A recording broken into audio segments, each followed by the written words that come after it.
Hallo, herzlich willkommen bei mir auf Kidswitch. Heute erfüllen wir, glaube ich, einen Bubentraum, sagen wir das so, ja?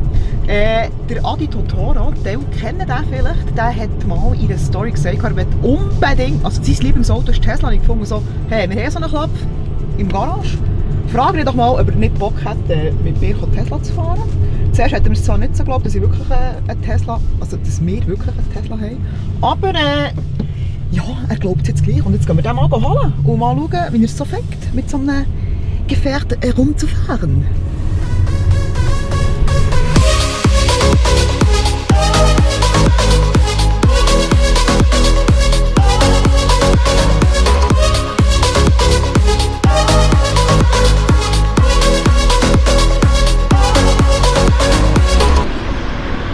Jetzt zeigen wir diesen zwei Gieren mal, wie so ein Tesla funktioniert. Ich habe zwar selber keine Ahnung, aber ich kann es fahren. Und ich habe es. Hallo, zusammen. Hallo.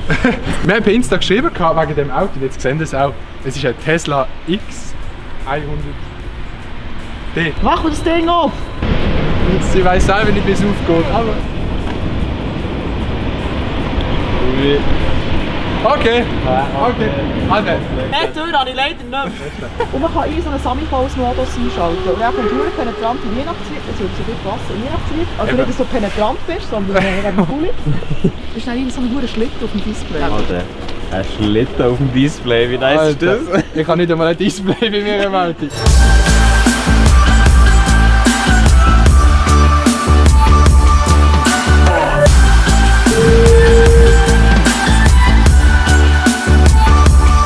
Drei, 2, 1. Oh, Jesus! Oh.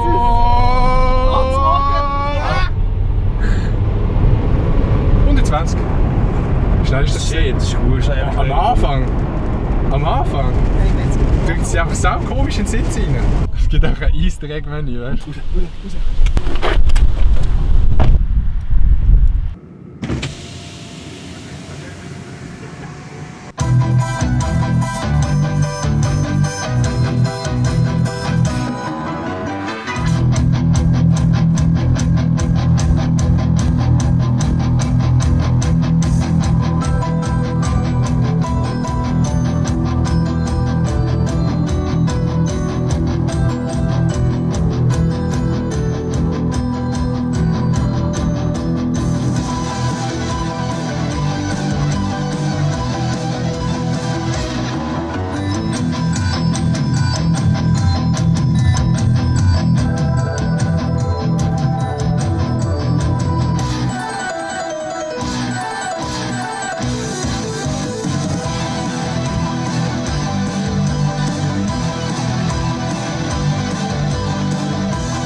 Wir sind jetzt mit diesen zwei gefahren, es hat lustige Videoaufnahmen gegeben. Es ist wirklich so speziell, wenn du mal mit anderen YouTubern irgendetwas zusammen machst, weil ich bin mir das überhaupt nicht gewohnt, weil wir immer so eine hure One-Man-Show machen. Ich bin mega unbeholfen, ich habe mich wirklich so gefühlt, als ein 12-jähriges Mädchen. Und ja, aber es war mega geil gewesen und merci vielmals fürs Zuschauen. Ich hoffe, euch hat das Video gefallen und merci an Adi und an Elia. Es war wirklich cool, euch lernen zu kennen und ich würde sagen, bis gleich.